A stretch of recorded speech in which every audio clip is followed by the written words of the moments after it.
ওরা রোজার নিয়ত করে নেবে, আমি আল্লাহ ক্ষমা করে দেব। ওরা ইফতারি নিয়ে বসে যাবে, 10 মিনিট 20 মিনিট আগে ইফতারি সম্মুখে করে নিয়ে ওরা ইন্তেজার অপেক্ষা করবে। ডাইনের ইফতার বামে করবে, বামের ইফতার ডাইনে করবে, সামনের ইফতার এমনি ডাইনে করবে, বামে করবে। একবার হাতে করে নেবে গ্লাসটা, পানির গ্লাসটা মুখের কাছে উঠাবে, আবার নিচে নামাবে। শরবতের গ্লাসটা হাতে করে নেবে, মুখের কাছে উঠাবে, আবার নিচে নামাবে। দোয়া দরুদ শরীফ পড়বে।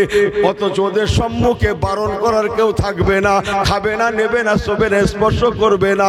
আল্লাহ পাক ফেরেশতাদের ডেকে ডেকে বলেন, ওরে আমার ফেরেশতারা একবার দেখে নাও, আমার বান্দা বান্দিরা, ওই রোজাদার বান্দা বান্দিগুলা ইফতারি নিয়ে অপেক্ষা করছে সম্মুখে ইফতারি। অথচ ওদের সম্মুখে কোনো আগ্নেয়াস্ত্র নাই, কোনো প্রশাসক নাই, কোনো প্রশাসন নাই, কেউ ওদেরকে বারণ করে না, খাবে না, নেবে না, শোবে না, স্পর্শ করবে না। একমাত্র আমি আল্লাহ আমার হুকুমের অপেক্ষা। জোরে জোরে জোরে জোরে ওরে আমার ফেরেশতারা, ওরা জান্নাতও দেখেনি, জাহান্নামও দেখেনি, আমাকেও দেখেনি, আমার হাবিবকেও দেখেনি। ওরা শুনে শুনে যদি এত ভালোবাসতে পারে, ওরা ক্ষুধার্ত, ওরা ভুকার্ত, ওরা তৃষ্ণার্ত, সহ্য করতে পারছে না, তথাপিও আমি আল্লাহকে এত ভালোবাসে। যদি ওরা ভালোবাসতে পারে, আমি আল্লাহ হয়ে কি ওদের ক্ষমা করতে পারি না? ও আমার ফেরেশতারা, তোমরা সাক্ষ্য থাকো, যারা আজকে ইফতারের পার্টিতে বসে বসে ইফতারি নিয়ে, সামনে ইফতারি নিয়ে শরবতের পেয়ালা, গ্লাস, পানির গ্লাস নিয়ে ইন্তজার করছে, আমি আল্লাহ ওদের জীবনের তামাম গুনাহ খাতাগুলোকে মাফ করে দিলাম। আল্লাহুম্মা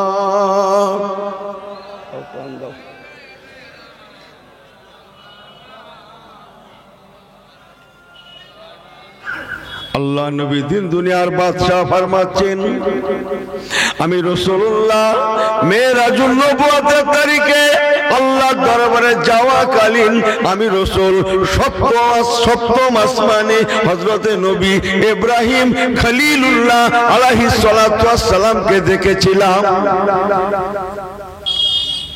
এবার একটু হাদিসের ভাষায় শুনেন। মুসনিদা যাহরাহু ইলাল বাইতুল মামুর, সপ্তম আসমানের উপরে একটা কিবলা আছে, ওই কিবলাটার নাম বাইতুল মামুর। ওই কিবলাটা ফেরেশতাদের কিবলা। আল্লাহ নবী ফরমাচ্ছেন, বাবারা, আমি রাসূলুল্লাহ মেরাজুন নবুয়তে যাওয়াকালীন হযরত নবী ইব্রাহিম খলিলুল্লাহকে দেখেছিলাম। মুসনিদা যাহরাহু ইলাল বাইতুল মামুর। উনি ফেরেশতাদের কিবলা বাইতুল মামুরে হেলান দিয়ে বসে আছে। আল্লাহ রাসূল বলেছেন, ওনার সীমানা বাইতুল মামুর, নবী ইব্রাহিম খলিলুল্লাহ সীমানা। নবী ঈসা রূহুল্লাহ, আমার নবীর আগের নবী জালিলুল কদর পয়গম্বর, যিনি পৃথিবীতে আসার সঙ্গে সঙ্গে কথা বলেছিলেন, সুবহানাল্লাহ বলবেন না? হ্যাঁ, উনি দুধের শিশু অবস্থায় দোলনার বয়সে কথা বলা আল্লাহ ওনাকে তৌফিক দান করেছিলেন, সুবহানাল্লাহ বলবেন না? ওনার সীমানা চতুর্থ আসমান পর্যন্ত। এমনি করে আর বলছি না। আর আমার রাসূল পাকের যে কথা বলেন, আল্লাহ নবী দিন দুনিয়ার বাদশাহ কি জিবরাইল আমিন সঙ্গে নিয়ে মেরাজে চলেছেন, সপ্তম আসমান পেরোলেন, বাইতুল মামুর শরীফ পেরোলেন, ইনদা সিদরাতুল মুনতাহা।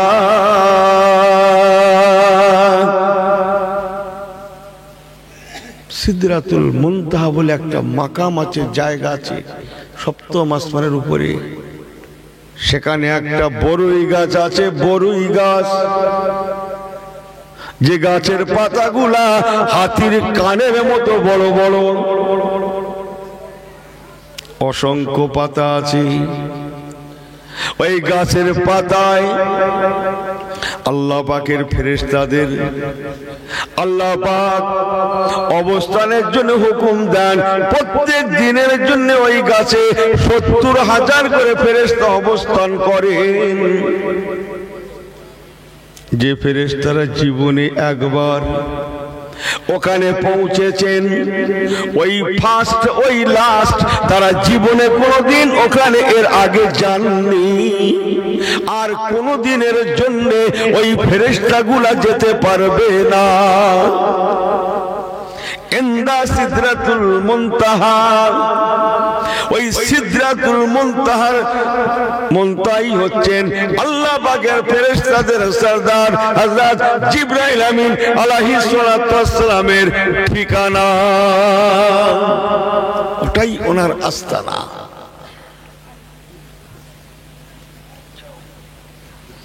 যে কথা বোঝেন, সিদরাতুল মুনতাহা হযরত জিবরাইল আমিন ফেরেশতা আমার নবী পাককে বলতে লাগলেন, ইয়া রাসূলুল্লাহ হাবিবাল্লাহ, আর আমি যেতে পারবো না, এই পর্যন্ত আল্লাহ পাক আমাকে সীমানা করে দিয়েছেন। এরপরে লা মাকাম, আমি জিবরাইলও জানি না, লা মাকাম ফাঁকা মাকাম কোথায় কি আমি জানি না, হুজুর আপনি আমাকে ক্ষমা করে দেন, আমি জিবরাইল আমিন আর আপনার সঙ্গে যেতে পারবো না, আর আমার ক্ষমতা নাই, এর উপরে যদি আমি সামান্যতম উঠে যাই আল্লাহর তাজাল্লাতে পুড়ে সারখার হয়ে যাব, আমাকে ক্ষমা করে দেন। আমি নূরের ফেরেশতা জিবরাইল, নূরের ফেরেশতা হওয়া সত্ত্বেও আর আমার উপরে যাওয়ার ক্ষমতা নাই, এর উপরের স্থান আপনার জন্যে।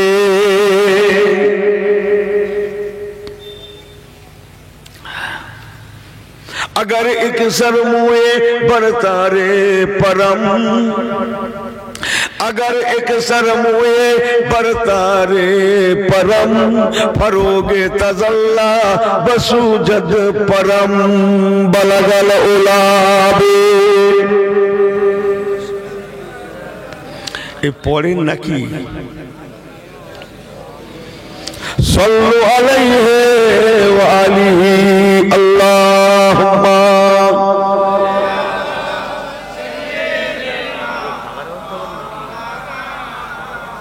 वाला आली।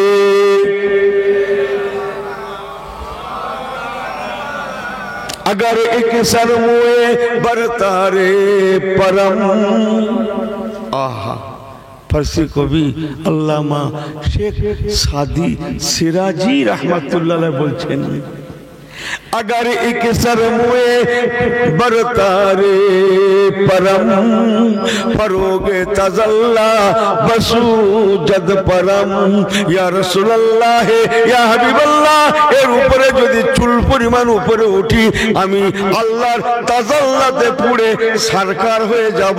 ইয়া রাসূলুল্লাহ ইয়া হাবিবাল্লাহ, আপনি আমাকে ক্ষমা করুন, আমি জিবরাইল আমিন আর যেতে পারবো না। ফেরেশতাদের সরদার, ক্ষমতা নাই।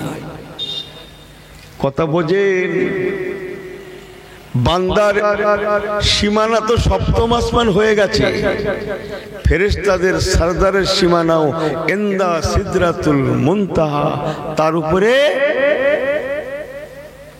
উপরে কে যাবে? একমাত্র হাবিবুল্লাহ যাবে। আর জোরে বলেন, উপরে কে যাওয়ার ক্ষমতা রাখে? একমাত্র হাবিবুল্লাহ। জোরে বললেন না সুবহানাল্লাহ? গেলেন তো গেলেন আল্লাহর দরবারে গিয়ে একটা গুলতি পরিমাণ দূরত্বে আল্লাহ আর আমার রাসূল সামনাসামনি বসে গেলেন।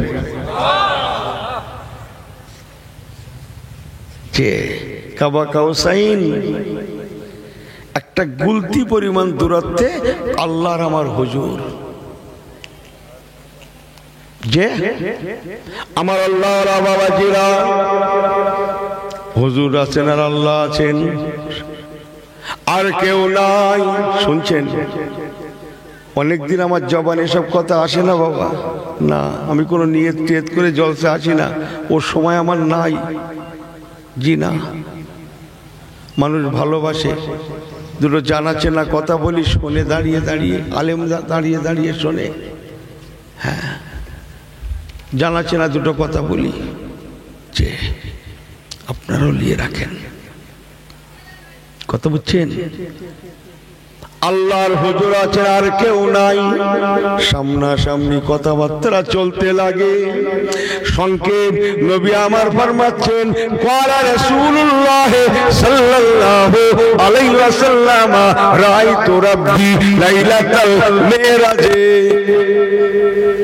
যে কথা বলছিলাম, তামাম নবীগণের ওয়াজ নিজ নিজ উম্মত উম্মাতীদের কাছে উনি এমন একজন পয়গম্বর, এমন একজন রাসূল, এমন একজন পয়গম্বর, উনি শুধু পয়গম্বর নন, উনি হচ্ছেন আল্লাহর বন্ধু, আল্লাহর দোস্ত, হাবিবুল্লাহ।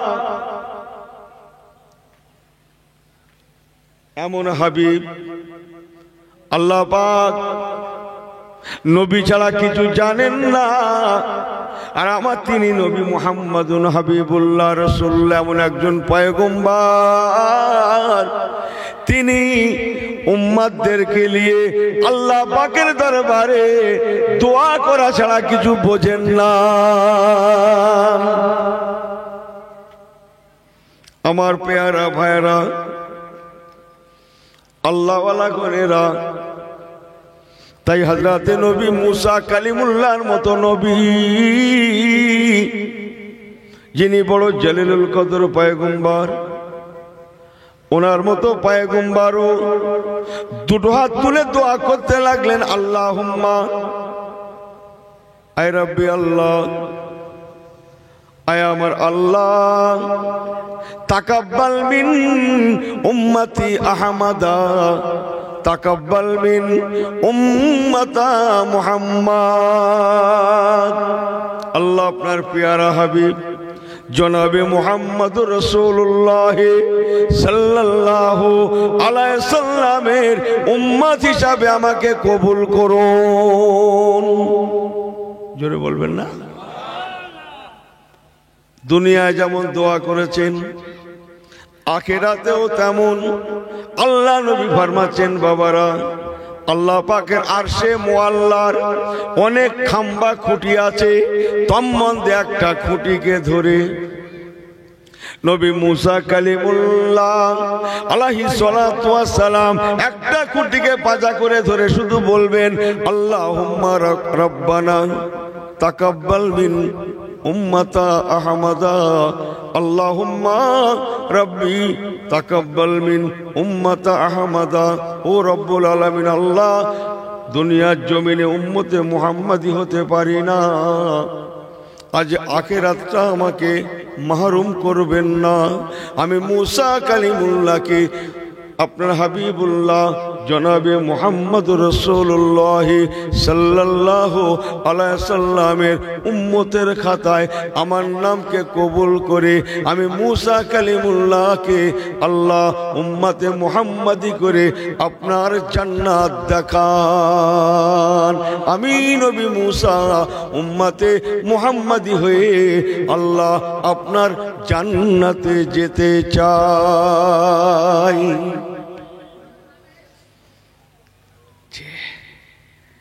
কথা বুঝছেন আমার আল্লাহওয়ালা বাবাজিরা? তাই মা আয়েশা সিদ্দিকা বলেছিলেন, শুনছেন সবাই? ঠিক আছেন? একটু একটু ঘুমোচ্ছেন তো? ঠিক আছে, না ঘুমান, আমার লাগবে না। যে যা পারেন করেন, স্বাধীন ভারত, যে যা পারেন করেন। এরা অনেকে মনে করছে চোখ বুজিয়ে থাক, হুজুরকে ঠকিয়ে দেব। আমার ঠকারও বাকি নেই, জেতারও বাকি নেই। কথা বোঝেন না? দোয়া করেন। আমার আল্লাহওয়ালা বাবাজিরা, আম্মা জান হযরত আয়েশা সিদ্দিকা রাদিয়াল্লাহু তাআলা বলেছিলেন, ও মদিনার মেয়েরা, মায়েরা, বেটিরা, আমার আপনার নবী আমাদের পয়গম্বর, এমন একজন পয়গম্বর হযরত নবী ইউসুফ আলাইহিস সালাতু ওয়াস সালাম। ওনাকে দেখে হযরতে জুলাইখা এবং তার বান্ধবীরা আঙুল কেটেছিল, হাত কেটেছিল। তাদের আঙুল কেটে হাত কেটে দদ্দার দদ্দার দদ্দার দদ্দার করে রক্তক্ষুণ বয়েছিল। ও মদিনার মেয়েরা শুনে নাও, আল্লাহে আল্লাহর কসম, ওই দিন ওই সময় হযরতে জুলাইখা এবং তার সখী বান্ধবীরা নবী ইউসুফ আলাইহিস সালাতু ওয়াস সালামের পরিবর্তে ওয়াইজ ক্বালা ইউসুফ বলে আবিহি ইয়া আবাতি ইন্নী রাআইতু 11 কাওকাবা ওয়াশ শামসা ওয়াল কমার রাআইতুহুম লি সাজিদিন। নবী হযরত ইউসুফ আলাইহিস সালাতু ওয়াস সালাম ওনার পরিবর্তে হযরতে জুলাইখা এবং তার বান্ধবীরা যদি আমার নবী নূর নবী ওমা আরসালনাকা ইল্লা রাহমাতাল লিল আলামিন জনাবে মুহাম্মদ রাসূলুল্লাহ সাল্লাল্লাহু আলাইহি সাল্লামকে দেখতো, তাহলে জুলাইখা আর জুলাইখার সখী বান্ধবীরা সেই দিন নবী ইউসুফকে দেখে আঙুল কেটেছিল, হাত কেটেছিল। আর ওই জায়গায় যদি তারা আমার রাসূলুল্লাহকে দেখতো, তারা তাদের ঐশ্বরাকে নিয়ে নিজেদের কলিজায় মেরে মেরে কলিজা কেটে কেটে কলিজা কেটে কেটে কাবাব করে ফেলতো। নবী ইউসুফকে দেখে হাত কেটেছিল, আর আমার হুজুরকে দেখলে কলিজা কেটে কেটে কাবাব করে ফেলতো।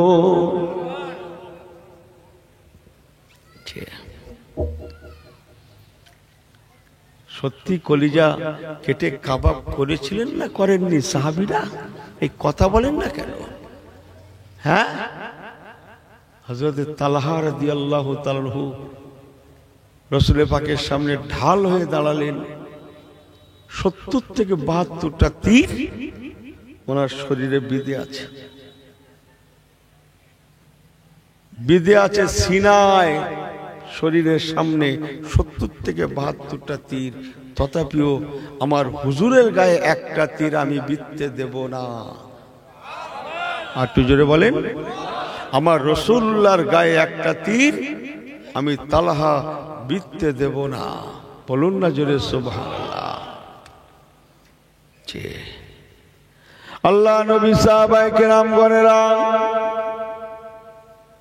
নবী পাক যখন মদিনা শরীফে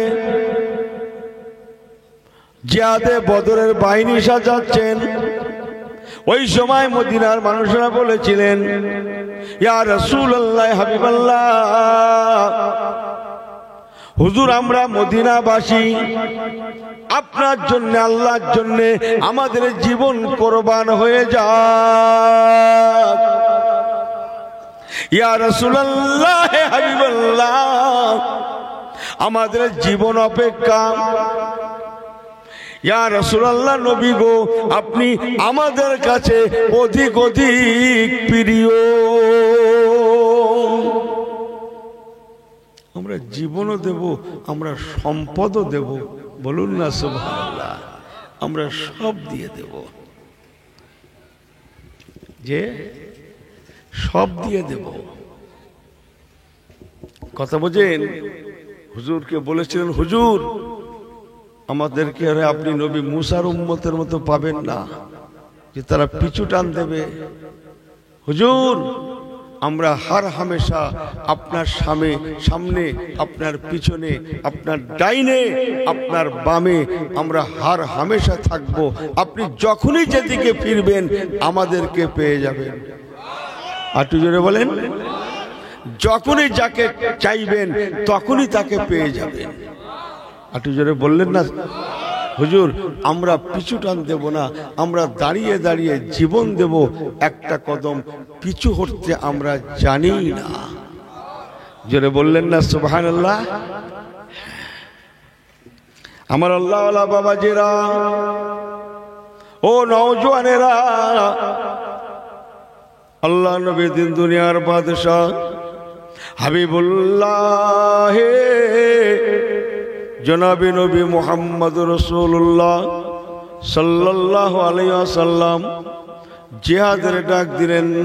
আল জিহাদ ইউকাতিলুনা ফি সাবিলিল্লাহ ফায়াকতুলুনা ইয়াকতালুন।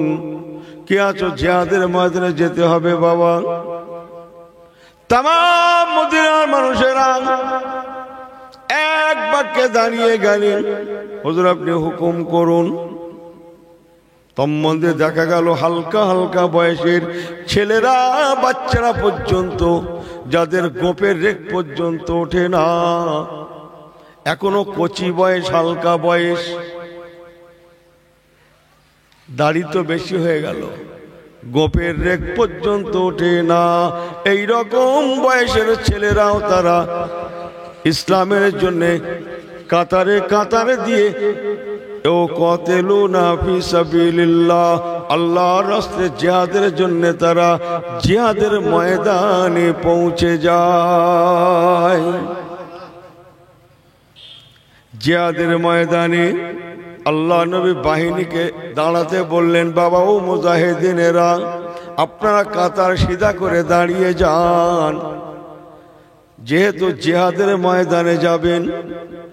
আর দেখা হয় কিনা আল্লাহ বড় বেহতার জানেন, যদি দেখা না হয় এই দেখা শেষ দেখা।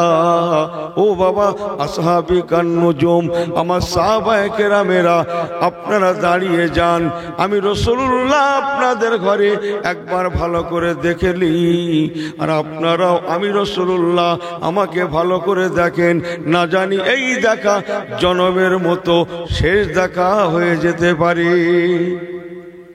ওয়াজ শুনছেন? এই ওয়াজ শুনছেন? নারে তাকবীর। সব ঠিক আছেন? ক বছর ওয়াজ শুনছেন আপনারা আমার? ক বছর? হ্যাঁ, কথা বোঝেন না, কথা হচ্ছেন না। কালকে আমার কোচি আমার সঙ্গে ছিল, ও সকালবেলা নেমে গেল আলিয়ায়, ও গোপনে জিজ্ঞেস করছে, আব্বু কত বছর আসছে এখানে? প্রথম রাত্রে বলে 40 বছর পার হয়ে গেল, একটা না আসছে। দ্বিতীয় জলসায় গেলাম, ও সেখানে জিজ্ঞেস করছে, আব্বু কত বছর আসছে? কিছু কম বেশি সেই 84-85 সাল থেকে আসছে ইংরাজি। সেখানেও যে ক বছর শুনছেন? হ্যাঁ, আপনাদের নেক দোয়া। আজ তো ফিরলাম কয়েকদিন পরে, দুটো কথা নেন, জীবনী পরে কিনে নিয়ে পড়তে পারবেন। আমার আল্লাহ আল্লাহ বাবাজিরা, ও নওজোয়ানেরা, মুরব্বীগণেরা, কি যেন বলছিলাম, হালকা হালকা বয়সের ছেলেগুলা, যাদের বয়স না হওয়ার জন্যে দাড়ি তো দূরে থাক, গোপের রেখ পর্যন্ত ওঠে না, এই রকম বয়সের ছেলেগুলাও, হালকা হালকা বয়সের ছেলেগুলাও ইসলামের জন্য জীবন দিতে তারা ময়দানে জিহাদে পৌঁছে যান। আল্লাহ নবী কাতার দিতে বলেন, বাবারা একবার আমাকে দেখে নাও, আর আমিও তোমাদেরকে দেখে নিই। আল্লাহ পাক বড় ভালো জানেন, যদি দেখা না হয় জনমের মতো এই দেখা শেষ দেখা হয়ে যাবে। হাজারো জিহাদের ময়দান বলে কথা। আল্লাহ নবী দেখছেন, তারা হুজুরকে দেখছেন, এখনই জিহাদে যাবি, অথচ কান্না ঝাজ্জার ঝাজ্জার ঝাজ্জার ঝাজ্জার ঝাজ্জার করে কাঁদছেন।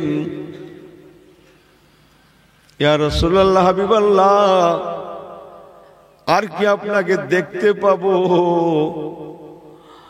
আর কি আপনার সঙ্গে দেখা হবে? হুজুর গো, যদি দেখা না হয় এই দেখা শেষ দেখা। কাল আখিরাতে দয়া করে আমাদের ঘরে যেন ভুলে যাবেন না। আল্লাহর নবী ঝরঝর ঝরঝর করে কাঁদেন।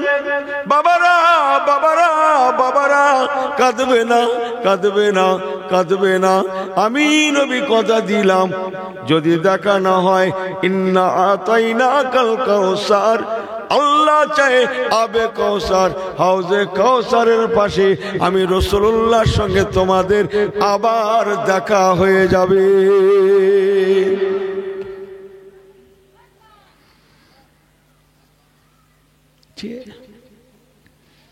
হালকা হালকা বয়সের ছেলেগুলার বুকের দিকে আমার রাসূলুল্লাহ বারে বার ফেরেন। মুখটা কচি মুক্ত, হুজুর বারবার ফিরছেন তো, হালকা বয়সের ছেলে কিন্তু কাঁধে কাঁধ যেন মিলে আছে।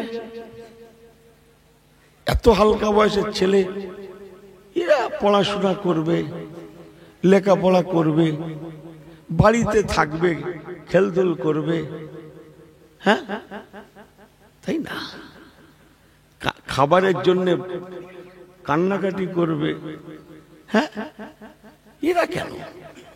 কিন্তু বড়দের মতো তো।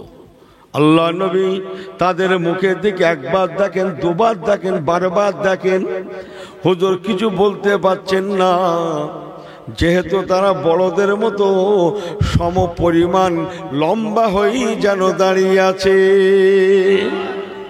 নাজালা বিহির রুহুল আমিন, হযরত জিবরাইল আমিন ফেরেশতা চলে আসলেন। ইয়া রাসূলুল্লাহ, ইয়া হাবিবাল্লাহ, হুজুর এই ছেলেগুলার মুখের দিকে শুধু আপনি দেখেন না, আমরা আল্লাহর কোটি কোটি ফেরেশতারাও দেখছিলাম। ইয়া রাসূলুল্লাহ, ইয়া হাবিবাল্লাহ, আমরা শুধু ফেরেশতা নয়, স্বয়ং আল্লাহ পাকও নিজে দেখতে লেগেছেন।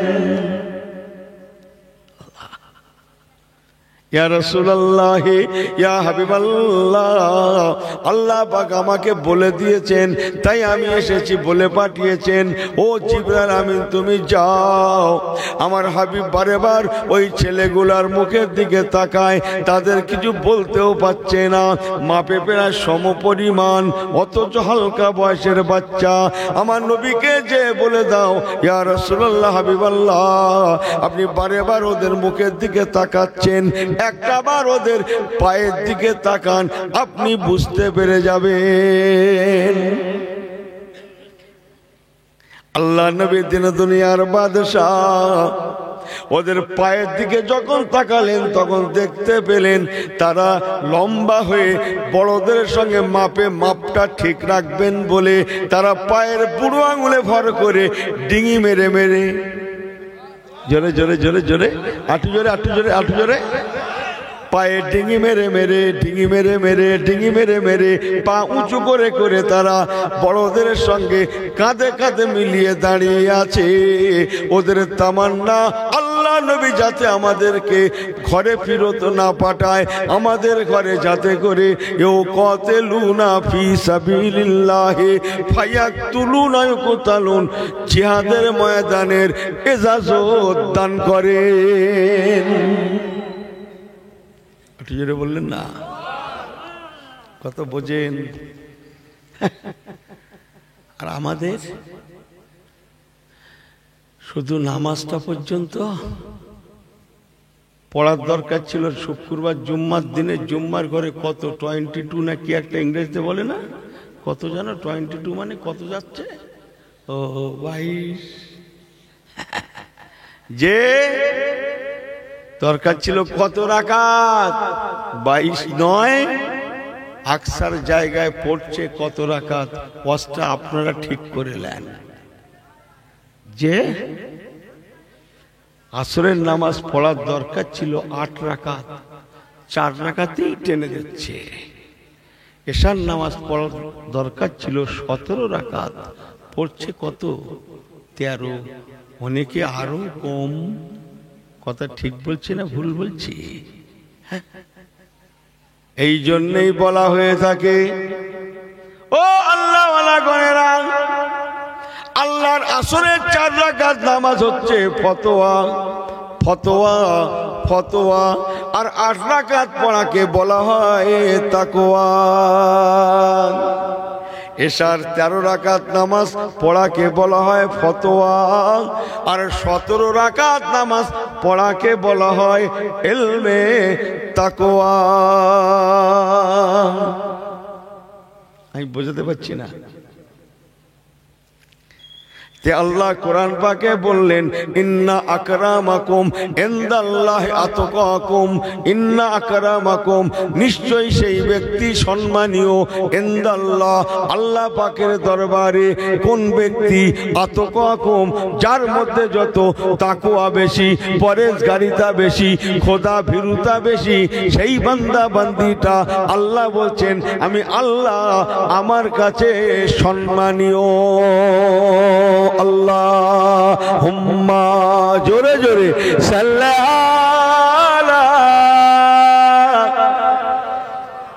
মাশাআল্লাহ মাশাআল্লাহ, খুব সুন্দর। আলা আলি,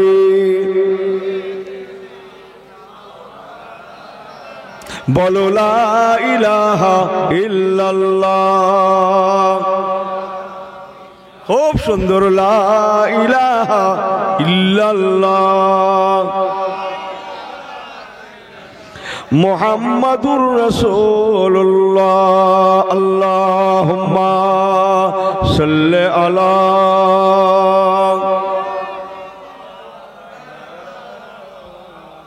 ওয়া আলা আলি।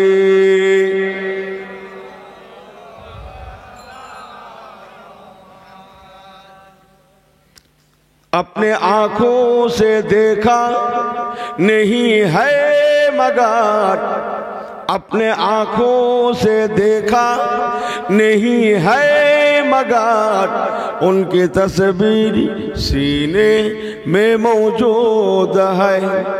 जिनकी खुशबू से महका, जिनकी खुशबू से महका है सारे जहां, वो खुशबू मदीने में मौजूद है। जिसने लाकर कलामे इलाही दिया, जिसने लाकर कलामे इलाही दिया, ओह मोहम्मद मदीने में मौजूद है। अल्लाहुम्मा पढ़े सल्ले अला।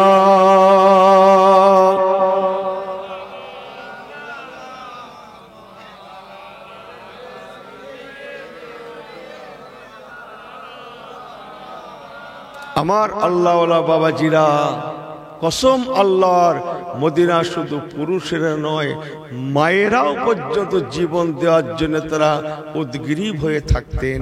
সুবহানাল্লাহ বলবেন না? বাচ্চারাও পর্যন্ত জীবন দেওয়ার জন্য তারা ব্যস্ত হয়ে থাকতেন, পড়তেন। সুবহানাল্লাহ বলবেন না?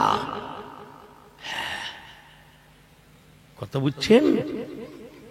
তাই বলে গেলাম, মুসলমান যদি হতে হয় পুরাপুরি মুসলমান হয়ে যান। হারাম তো হারাম, হারাম তো লটারির টিকিট কেটে 10 টাকা দিয়ে টিকিট কেটেছে, কত পাবে বলে জানো? কত? এই হুজুরুল্লাহ বলছে 1 লাখ 2 লাখে, জানে না কাটালি হয় এইসব লোক, জানে না কিচ্ছু, বলছে 1 লাখ 10 লাখ দেয় নাকি, শোনা কথা। 10 টাকায় 2 লাখ 10 লাখ পাবে বলে। কথা বোঝেন না? যখন 100 টাকা পড়ছে বলছে হারাম নীতি। যখন একটা মোটা অঙ্কের টাকা পড়েছে তখন ব্যস্ত হয়ে পড়েছে কোন কেতাবে হালাল করা যায় দেখ। 100 টাকা পড়েছে তখন হারাম। কথা বোঝেন না? যেই 1 লাখ বেঁধে গেছে ব্যাস। কথা বোঝেন না? মুসলমান আগার হোনা হো পুরাপুরি হয়ে যায়। শুকর শুকর খিনজির, লাহমাল খিনজির হুররিমাত আলাইকুমুল মাইতাতা ওয়াদ-দামা ওয়া লাহমাল খিনজির। আমি কি কোরআন তেলাওয়াত করছি না কি কি মনে করছি বলেন? হুররিমাত আলাইকুমুল মাইতাতা, আল্লাহ মুর্দাকে হারাম করেছেন, মরা মরা। ওয়াদ-দামা, প্রবাহিত খুন, জবে করার পরে খুন রক্ত ফিসকিরি দিয়ে বার হয় না, প্রবাহিত হয় না, প্রবাহিত খুন হারাম। ও লাহমাল খিনজির, শূকরের মাংস আল্লাহ হারাম করেছেন। আপনারা আমাকে ফতোয়া দেন তো, আপনারা তো মাশাআল্লাহ রানীগাছির মানুষ, এ তো ওয়াজের ডিপো ভাই, আমি মনে হয় কিছু খবর টবর রাখিনি নাকি? আল্লাহ এদের মাশাআল্লাহ কাঁচা পয়সা লিয়া, চারটে হুজুর লিয়া, জ্বালা ভালো জিনিস। হ্যাঁ, এখন শূকর বড়টা যদি হারাম হয়, তার বাচ্চাটা কি হালাল? এই কথা বলেন না কেন? বাচ্চা শূকরটা মনে হয় হারাম, হালাল না? শুধু বড়টাই হারাম না? বাচ্চাটা এই তো বলছে বড় ছোট তুলে দেবো নাকি? এই কথা বোঝেন না? হ্যাঁ, যে এ মনে করছে শুধু বড়টাই হারাম আর বাচ্চাটা মাসুম নাকি? আস্তাগফিরুল্লাহ রব্বি মিন কুল্লি জামবিন ওয়া আতুবু ইলাইহি। ছোটটা বাচ্চাটা, 1 ঘন্টার বাচ্চাটাও হারাম। হারাম ইজ হারাম। হারাম খেলে কি হয়? কালব মুর্দা হয়ে যায়, নামাজের মজা মেলে না, রোজার মজা মেলে না। হারাম খেলে ইমানের নূর কমে যায়, জবানের তাসির হয় না। এই জন্যে ছেলেপুলেদের ডাকি, লোকের ডাকি, সে কথা শোনে না। বড্ড ভুল বলে ফেললাম বলে মনে হচ্ছে, কথা শোনে না। এদিকে ডাকলে সেদিকে চলে যায়। আর জবানের যদি তাসির হয়, জঙ্গলের পশু পর্যন্ত সে দাঁড়িয়ে ইন্তেজার করে। সুবহানাল্লাহ বলবেন না? পশুরাজ মাংসাশী প্রাণী, সেও পর্যন্ত ইন্তেজার অপেক্ষা করে, সেলুট জানায়, ওয়েলকাম জানায়। কথা বুঝেন না? আমার আল্লাহ ওয়ালা বাবাজেরা, ও নওজওয়ানেরা, মুরব্বীগণেরা, তাহলে দিনের আলোর মতো পরিষ্কার নবী পাকের সাহাবায়ে কেরামগণেরা, তারা রাসূল পাকের জন্য জীবন দিত, কুণ্ঠিত বোধ করতেন না। একবার কি জোরে বলা যাবে না সুবহানাল্লাহ? আল্লাহর কসম, আল্লাহর আলেমরা জানে, নবী পাকের বহু সাহাবী এমন ছিলেন যারা জানতেন এই জিহাদে যাওয়া আজকে আমার শেষ যাওয়া, আর আমি বাড়ি ফিরবো না। তথাপিও তারা আল্লাহর কসম, আল্লাহে একটা বারের জন্য কিন্তু তারা শুধু পিছপা কেন, তারা মনের কাছে কোনো প্রশ্ন আনে না, আমার রাসূল পাকের কাছে কোনো অবজেকশন করে না, বরং তারা খুশি খুশি জীবন দেওয়ার জন্য তারা মদিনা থেকে জিহাদের ময়দানে রওনা হয়ে যায়। তারা জানতো আর আমি ফিরবো না, জানতো। যার জ্বলন্ত উদাহরণ জঙ্গে মোতা। 3 জন সেনাপতি নিযুক্ত করলেন রাসূলুল্লাহ, করে 4র্থ নম্বর সেনাপতির ইঙ্গিত দিয়ে রাখলেন। কথা বোঝেন না? স্কুলে হেডমাস্টার হবে একজন, রাসূলুল্লাহ ঠিক করছেন যেন 3 জন। মানে কি? 3 জন কেউ ফিরবে না। শুধু 3 জন নয়, 4র্থ নম্বরে ইঙ্গিত দিয়েছেন, মানে 3 জন কেউ ফিরবে না। যান ইতিহাস ঘেটে দেখেন গিয়ে, কেউ ফেরেনি। হযরত যায়েদ বিন হারিসা প্রথম সেনাপতি, যে জাফর বিন আবি তালেব দ্বিতীয় সেনাপতি, আব্দুল্লাহ ইবনে রওয়া তৃতীয় সেনাপতি, কেউ ফেরেনি না। তারা জানতেন। ইহুদিরাও পর্যন্ত আঙুল দেখিয়ে দেখিয়ে বলতো এই লোকগুলো আর ফিরবে না। কেন? আমাদের নবী মুসা কালিমুল্লাহ এরকম বাহিনী সাজালে আমরা দেখেছি, তৌরাতের কিতাব রিসার্চ করেও আমরা দেখেছি, 1-এর অধিক সেনাপতি নিযুক্ত করলে আর ফেরে না সে জিহাদ থেকে। তো মুসলমানদের নবী যখন এই 1-এর অধিক সেনাপতি নিযুক্ত করেছে, এই লোকগুলো আর বেঁচে ফিরবে না। না, তারাও জানতেন বেঁচে ফিরবে না। তাদের বিবিরাও জানতেন আমার স্বামীর সঙ্গে আর আমার দুনিয়ায় দেখা হবে না। কথা বোঝেন না? দেখা হবে না। আহা, মদিনার মায়েরাও জানতেন আর দেখা হবে না। চতুর্থ সেনাপতি হযরত খালিদ বিন ওয়ালিদ রাদিয়াল্লাহু তাআলা আনহুর সেনাপতিত্বে আল্লাহ পাক বিজয়ের পতাকা দান করেছিলেন। বলুন না জোরে সুবহানাল্লাহ। ওনার কৌশল, কূট কৌশলে সেগুলো আমি আর বলছি না, আলেমরা জানে। বলে না, সামনের গুলো পিছনে নিয়ে এসেছিলেন, পিছনের গুলো সামনে দিয়েছিলেন। ওরা দূর থেকে এতক্ষণ ধরে যাদের সঙ্গে লড়ছিলেন এসে দেখছে সে মুখ না, তুই আবার একটা দ্বিতীয় কাফেলা, তাহলে এদের কত লোক? জোরে বলেন না সুবহানাল্লাহ। ওই থাক যে আল্লাহু আকবার।